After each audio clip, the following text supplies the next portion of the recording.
Okay, next, special recollection of the kindness of others. Number 7. Near and dear ones, they are so kind, no doubt. In the neutral beings, for example, the tea which we had during the tea break, even that comes to us by the contribution, by the hands of millions of people. This tea, which was made of sugar, tea, milk, and water. Just think of this milk. This milk came from a cow or the animals. And the milk owners were there. And milk owners, they send a milk to the company,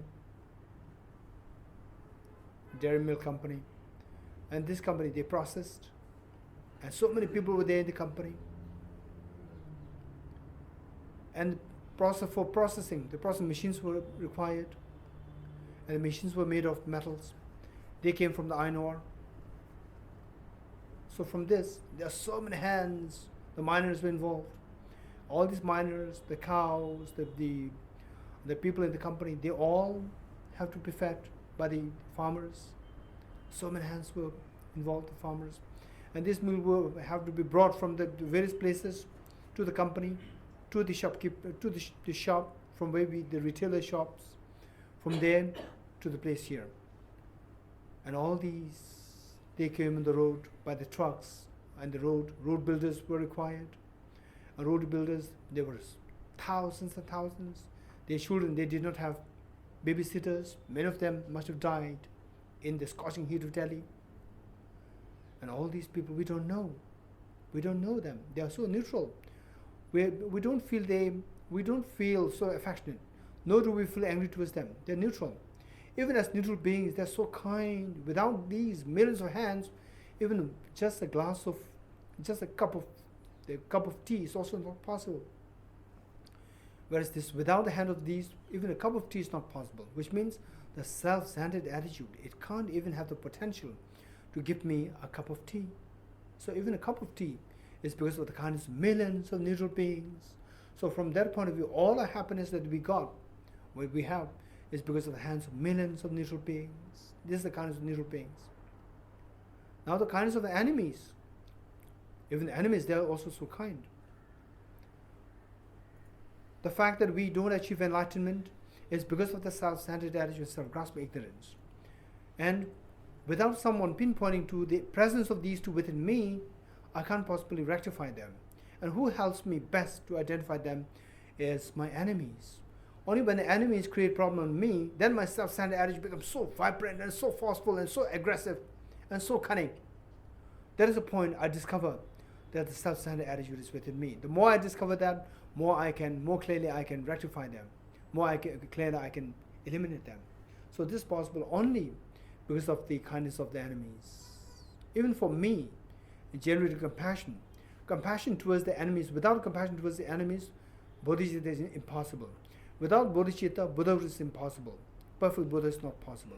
So therefore, the enemies are so kind in that regard. So from that point of view, all sentient beings, whether near and dear ones, neutral or enemies, they're all so kind to me.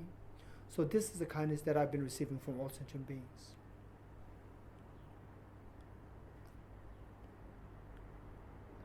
Okay, step number 8, altruism. Given that all sentient beings, they're so kind to me, the more I think about their kindness, the more affection flows towards them. With this affection, tremendous affection, when I see them suffering, a deep compassion flows. May all you sentient beings be freed from suffering and be endowed with happiness. Who is going to do this? Who is going to free all beings from suffering? I will do it. This is number 8, altruism. I will take the responsibility that all my dear sentient beings are freed from suffering and are endowed with happiness. Abide in this courageous commitment, altruism. I will take the responsibility that all dear sentient beings are freed from suffering and endowed with happiness. I will take the responsibility. I will take the responsibility to do that. Okay, number 8, Bodhicitta. How can you do that? Oh, that is by becoming Buddha. That is by becoming Buddha. Just as Buddha Shakyamuni is able to do that, only if I become Buddha, becoming perfected in 3 qualities, perfect love, perfect knowledge, and perfect power, only then I can benefit, only then I can free all sentient beings from suffering and let them be endowed with all happinesses. Okay, with that in mind, with folded hands, we'll all say this line 3 times together after me. May I become Buddha for the benefit of all my dear mother sentient beings. May I become Buddha for the benefit of all my dear mother sentient beings. May I become Buddha for the benefit of all my dear mother sentient beings. May I become Buddha for the benefit of all my dear mother sentient beings. Okay, abide in this courageous commitment of becoming fully enlightened being for the benefit of all sentient beings for a while.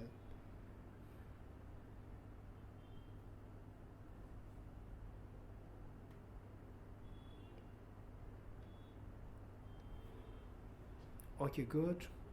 So this is meditation on bodhicitta, the second method of equalizing and exchanging self for others. Okay, so we'll stop here, and then we do have the recordings of all these. Those of you who who like to get the recordings, you can get it from Tibet House office. Okay, but with that in mind, let's turn to the end dedication prayer. Page 73, the prayer book, the blue book, page 73, and the yellow one, page 61, is it? Okay, yellow one, page 61. Okay, so this practice, the benefit, one simple, understandable, easily understandable benefit I'd like to share with you is that imagine when something goes wrong, what is your reaction? We start freaking. We start becoming panicky, right? We start becoming so agitated. Imagine you are the mother and your child who is age, say, 3, age 2 or 3, just does something and then say, takes a, and then say age 1, little over 1, they learn how to pull things. You know that, small children, when you reach, we all did that. When you're age 1 and little over 1, then you start pulling things everywhere. You become so excited. What is that? What is that? What is that? Right? And then this is creating a disaster in the home, at home. So this is the greatest problem for the mother. But the mother never complains to you. Right? You may break glass. Take and break glass, still the mother will not complain. And in fact, very recently, one of my cousins and her son was very young. Both of them came to see me, and then the son was putting everything here, there, and the mother felt so embarrassed. And the mother said that, what made me not go to others' house is because of my son. The moment she goes there, she loves the child so much, and she cannot scold. She loves the child so much. She doesn't want to see the child, suffering. And then the moment she cannot go without the child. The child is so young. And with the child pulls everything. And in the other's home, it's very embarrassing for the mother.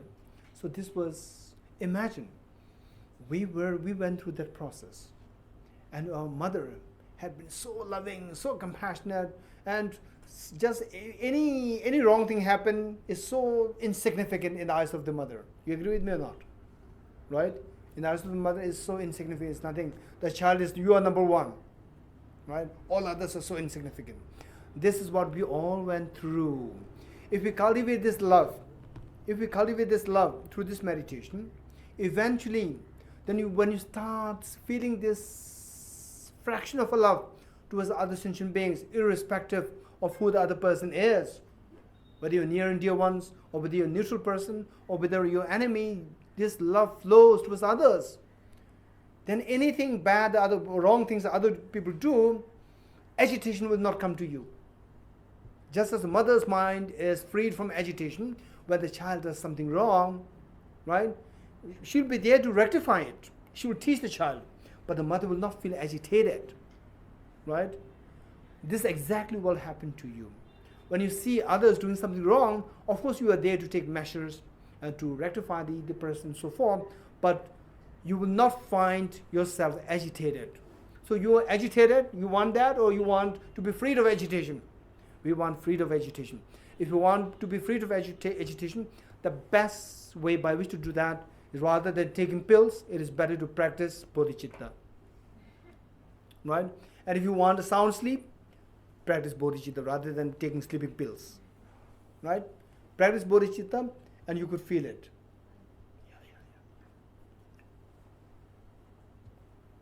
Practice bodhicitta and then you start feeling that you don't have to take sleeping pills. For sure. Right? So, if you don't want agitation, practice bodhicitta. And then first practice it until you experience, you get a tinge of that experience. Once you get a tinge of that experience, then you don't want anyone to tell you to practice bodhicitta. It will become a very spontaneous practice of yours. Okay, this is what I'd like to share with you. With that in mind, okay, so now from next Sunday onwards, next Sunday is going to be the launch of Aryadeva's 400 verses. 400 verses. I'll try to finish the first 5 chapters. First 5 chapters are very important.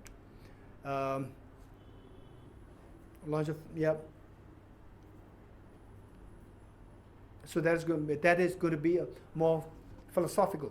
That's going to be more philosophical, the philosophical part. Okay.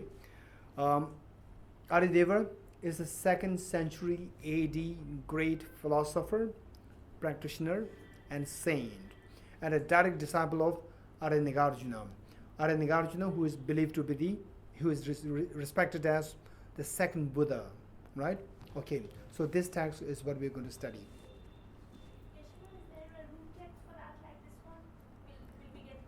Okay, so basically we do have the same. There is English translation of the whole text, along with the commentary. The text was commentary by Geshe Sonam Rinchen, Venerable Geshe Sonam Rinchen, incredibly great Geshe, incredibly highly accomplished, learned, and experienced. In fact, I remember myself as a student, and he came there as an examiner in my monastery. And then he was highly respected Geshe, highly knowledgeable, respected. And then I thought, okay, so these very high Geshes, if we are close by there, they will not even look at us. We're just very insignificant. Then being very close to him, he started talking to me, and he was so good. I could feel his warmth. Amazing. It's so rare. You could feel the warmth of the parents from him. I could feel that. Geshe Sonam Rinchen. So he passed away. Unfortunately, he passed away. And many of his books are available. And the translator Ruth Sonam, her translations, they're very, very precise. I was so fascinated by the precision of her translation. Ruth Sonam, I was really amazed by the precision. Okay, so without digressing too much, his books, there are so many books by him, Geshe Sonam Rinchen. I would very much recommend you, should you always read very authoritative, very authentic books. So I would highly recommend reading his books in English. And of course, His Holiness the Dalai Lama, no doubt, there's so many books by His Holiness. Then his books would be highly recommendable. Okay, so his book, his commentary on this 400 verses, translated by Ruth Sonam, is available. And then we got the permission from the translator to print out the first 5 chapters. So I'm thinking of doing the first 5 chapters here on the Sundays. Yeah. Okay. This is what we're going to do from next Sundays. And I don't know whether it's going to be certificate course. Is that certificate course or it's not? Okay. It's not certificate course, which means it's open to anyone, right? And you can come on just day one, or show up your face just once or twice or 10 times, whatever you like. Your attendance will go low. Huh? Your attendance will go low. It's not a certificate course, right? Okay. Yeah. Okay. Then the next thing is Pramana-Vartika Chapter 2. Pramana-Vartika Chapter 2 by Acharya Dharmakirti, 7th century AD master. And this text is the only text available in the Buddhist literature on proving the rebirth concept, on the proving enlightenment, nirvana, and so forth, on the basis of pure logic and pure reasoning. That is what is written by the 7th century great Buddhist logician and saint Acharya Dharmakirti. So this we are doing in the month of November 25th till December 7th in Deer Park Center. So anyone who is interested, you can register yourself to Deer Park or Tibet House here. It's open. Okay, and for students, there is scholarship for the students. The students, maximum they have to pay for their travels. Besides that, all others is going to be a part of the scholarship. Okay, so this is for announcement. Now, page 73.